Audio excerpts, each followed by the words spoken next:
আমাদের শরীরের একটা নিজস্ব তাপ নিয়ন্ত্রণ করার ক্ষমতা আছে এবং এর কারণে পরিবেশের তাপমাত্রা বেড়ে গেলেও শরীর তার নিজস্ব তাপমাত্রা ঠিক রাখতে পারে। তবে অতিরিক্ত গরমে প্রচণ্ড ঘামের মাধ্যমে শরীর থেকে সোডিয়াম ও ইলেকট্রোলাইটের পরিমাণ কমে যায়।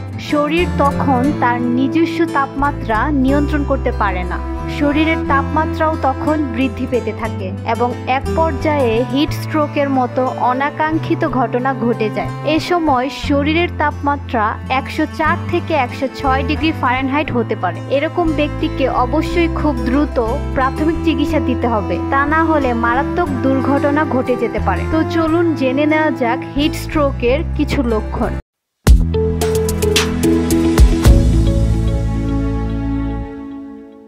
নাম্বার 1, প্রচণ্ড মাথা ব্যথা। নাম্বার 2, বমি বমি ভাব হওয়া। নাম্বার 3, শরীরের তাপমাত্রা খুব দ্রুত বৃদ্ধি। নাম্বার 4, প্রচণ্ড তৃষ্ণা, পানি শূন্যতা, ঘাম এবং এক পর্যায়ে ঘাম হওয়া বন্ধ হয়ে যেতে পারে। নাম্বার 5, মাংসপেশিতে টান ও দুর্বল লাগা। নাম্বার 6, কথা জড়িয়ে যাওয়া, মানসিকভাবে ঠিক না থাকা। নাম্বার 7, অজ্ঞান হয়ে যাওয়া এবং খিঁচুনিও হতে পারে।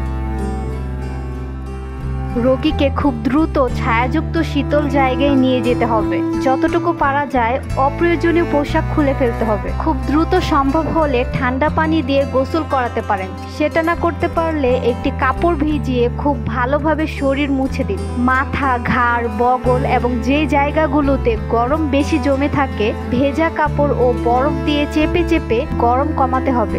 শরীর দ্রুত ঠান্ডা হওয়ার জন্য বাতাস কিংবা শীতাতপ নিয়ন্ত্রিত কোনো রুমে নিয়ে যেতে পারে। পানি পান করাতে পারলে স্যালাইন বা ডাবের পানি খাওয়াতে পারেন। এরপরেও যদি রোগীর অবস্থার কোনো উন্নতি না হয় তাহলে খুব দ্রুত নিকটস্থ কোনো হাসপাতালে নিয়ে যেতে হবে।